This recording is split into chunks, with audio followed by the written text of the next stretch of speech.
Subject is Anand Sutram, chapter 5, Sutra number 1. Burn Pradhanata Chakradharayam. In the movement of the social cycle, one class is always dominant. Since no well-knit social order had evolved in the distant past, we may call that age the Sudra age.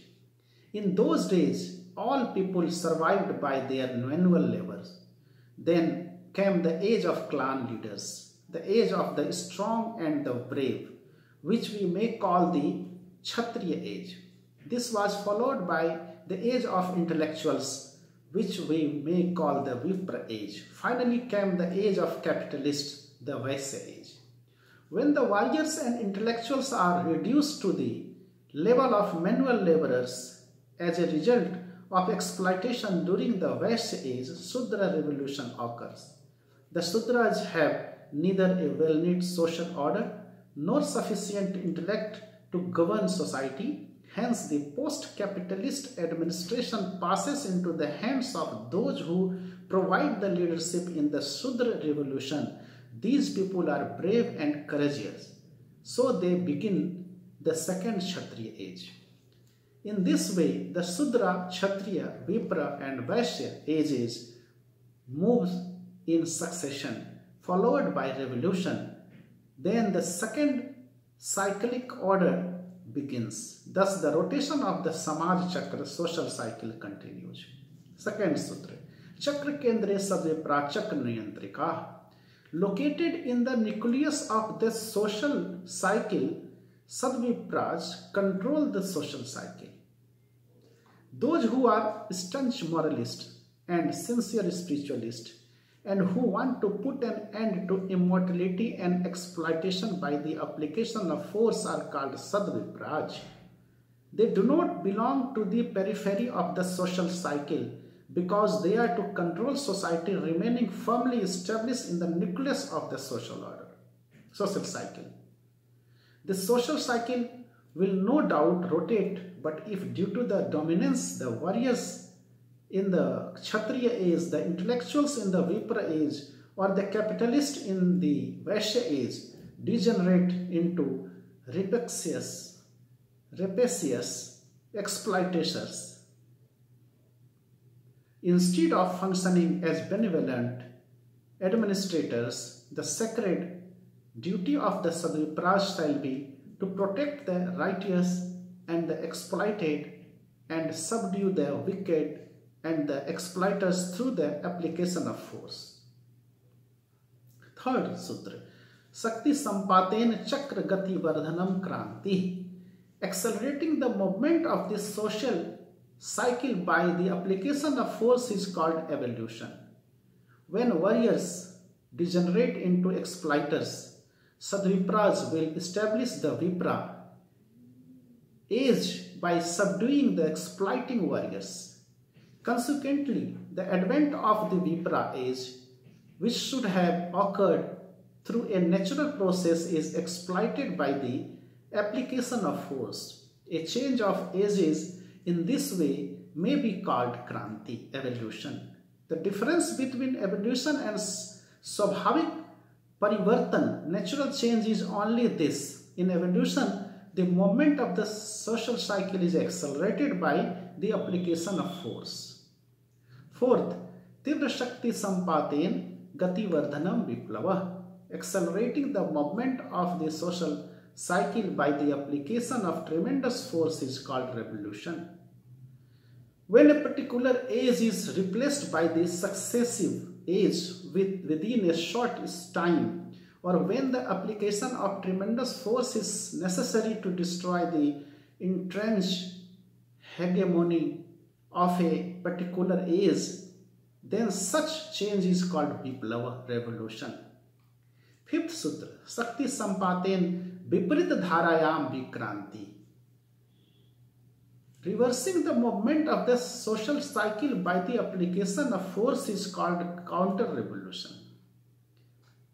If any age reverts to the preceding one by the application of force, such a change is called Vikranti, counter-evolution. For instance, the establishment of the Kshatriya age after the Vipra age is counter evolution. This counter evolution is extremely short lived, that is within a very short time this age is again replaced by the next age or the one after it. In other words, if the Kshatriya age suddenly supersedes the Vipra age through counter evolution, then the Kshatriya age will not last long. Within a short time, either the Vipra age or as a natural concomitant, the Vaishya age will follow. Sixth Sutra. Tibra Shakti Sampaten Viprit Dharayam Prati Viplava.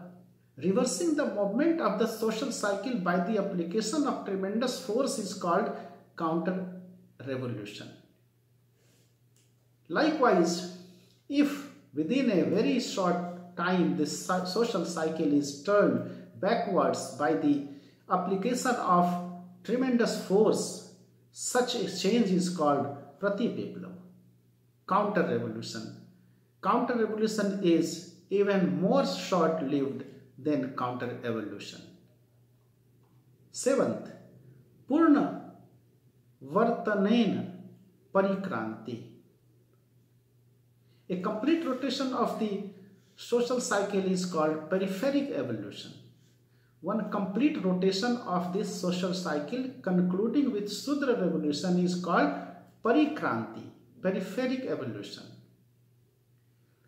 8th Sutra.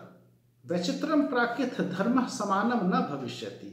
Diversity, not identity, is the law of nature. Diversity, not identity, is the innate characteristic of the supreme operative principle. No two objects in the universe are identical.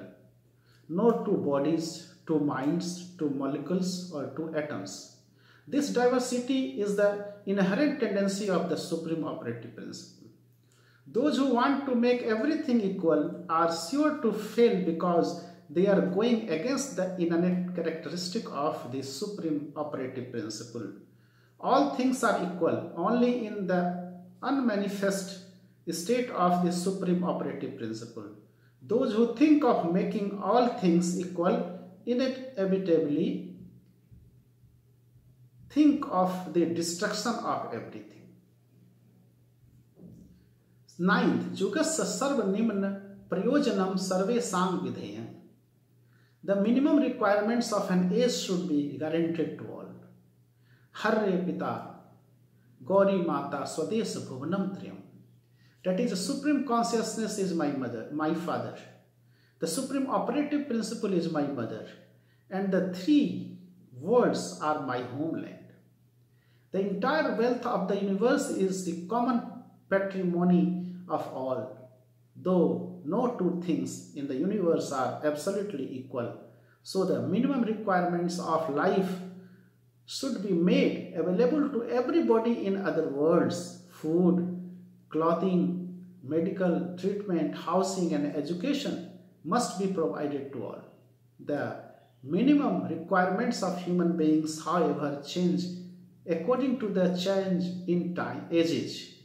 For instance, for convenience, the minimum requirements may be a bicycle in one age and an aeroplane in another age. The minimum requirements must be provided for all people according to the age in which they live.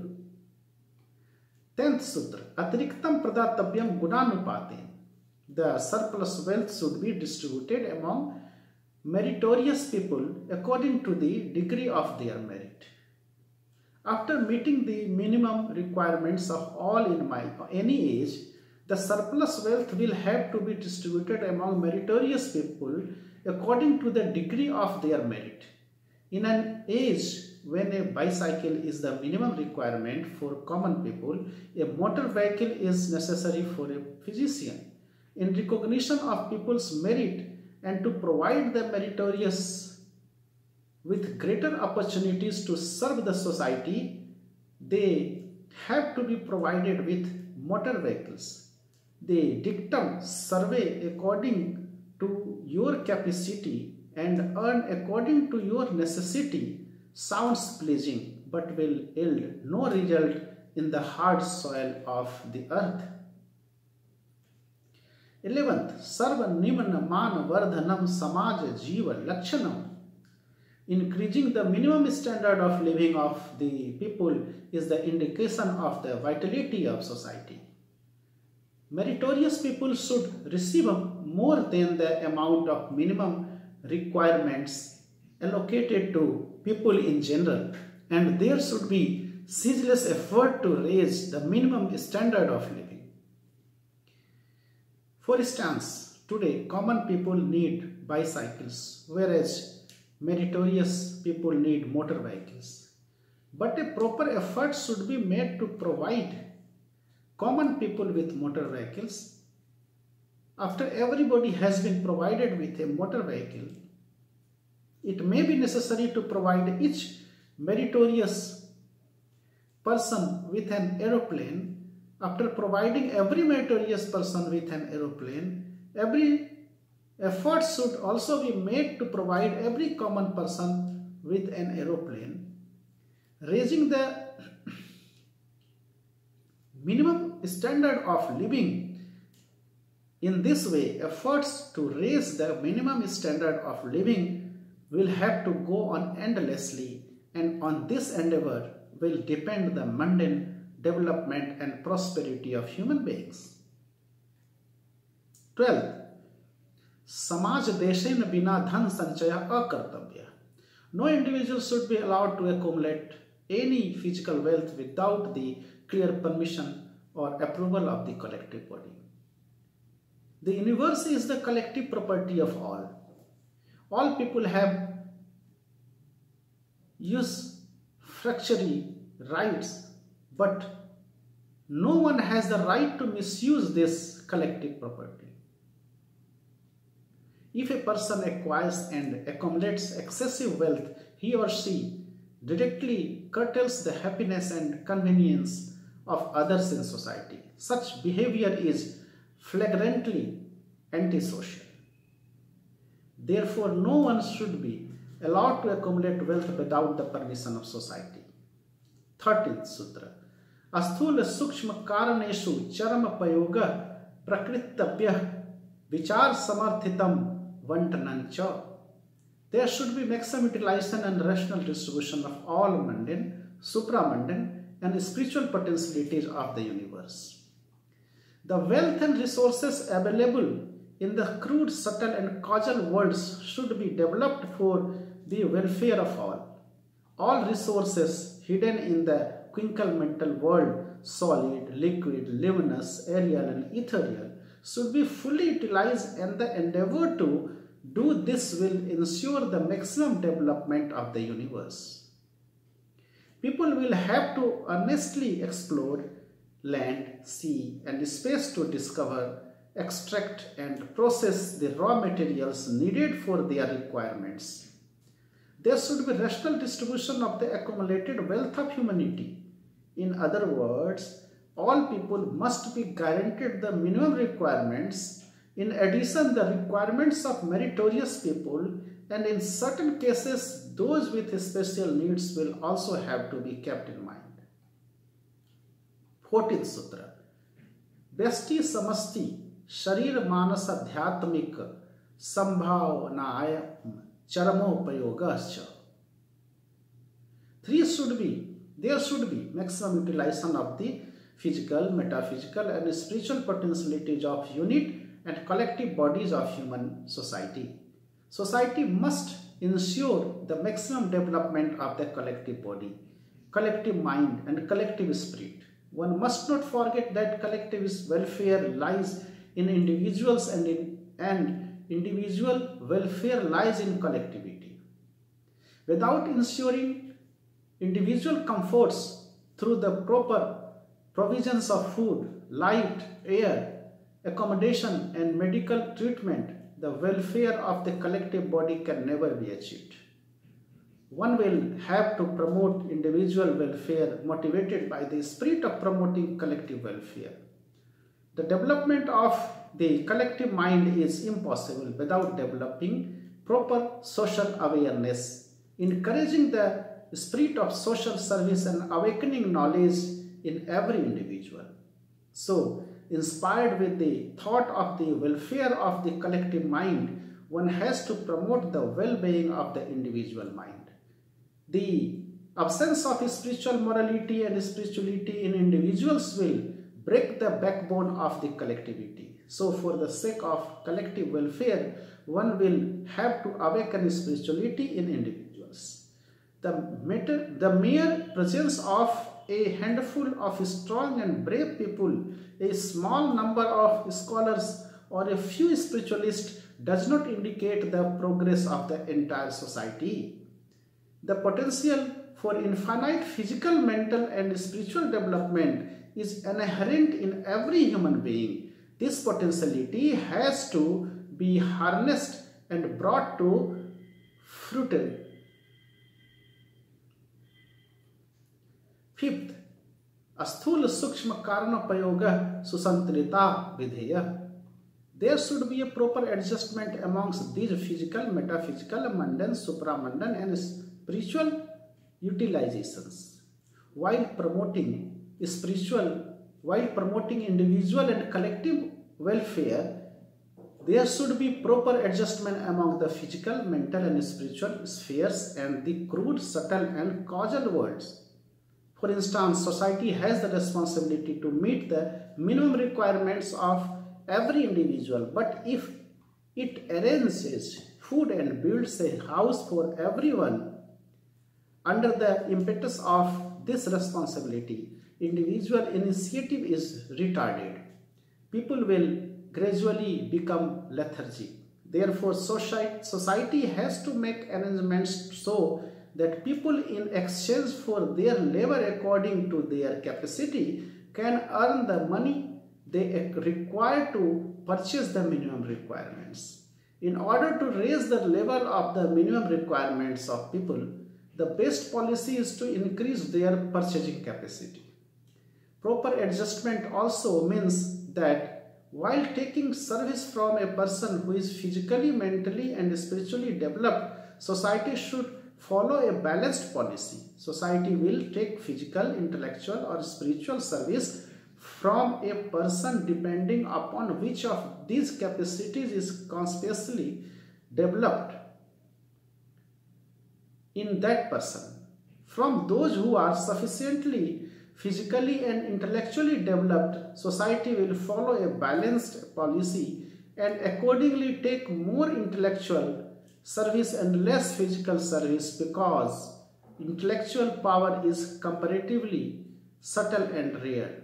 From those who are physically, mentally, and spiritually developed, society will take maximum spiritual service, less intellectual service, and still less physical service.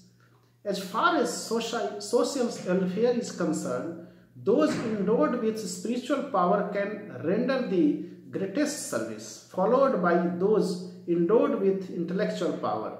Those having physical power, though not negligible, cannot do anything by themselves.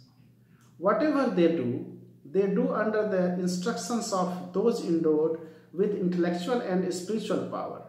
Hence, the responsibility of controlling the society should not be in the hands of those who are endowed only with the physical power, or in the hands of those endowed only with courage, or in the hands of those who are developed only intellectually, or in the hands of those who worldly knowledge alone.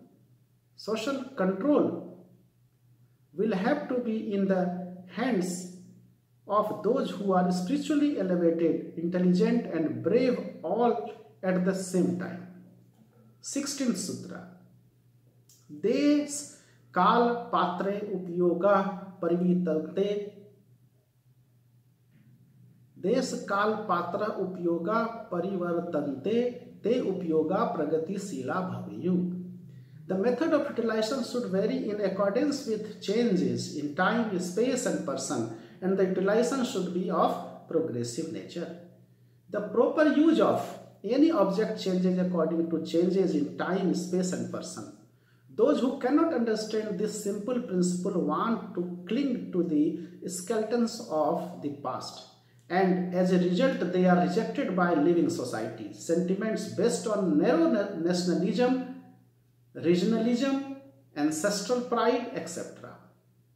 tend to keep people away from this fundamental principle, so they cannot unreservedly accept it as a simple truth. Consequently, after doing indescribable damage to their country, their fellow citizens and themselves, they are compelled to slink away to the backstage. The method of utilization of every object changes according to time, space and person. This has got to be accepted, and after recognizing this fact, people will have to progressively utilize every object and every idea. For instance, the energy which a powerful person utilizes to operate a huge hammer should be utilized through scientific research to operate more than one hammer at a time. Instead of wasting the energy to operate just one hammer. In other words, scientific research guided by progressive ideas should extract more and more service from the same human potential. It is not a sign of progress to use outdated technology in an age of developed science. Society will have to bravely confront different types of obstacles, large or small, that are likely to arise due to the use of various resources and materials created by progressive ideas and developed technology. Through struggle, society will have to move forward towards victory along the path of all-round fulfillment in life. Pragatishila upyoga tattvamidam sarvajan hitartham sarvajan sukhartham pracharitam. This is the progressive utilization theory propounded for the happiness and all-round welfare of all.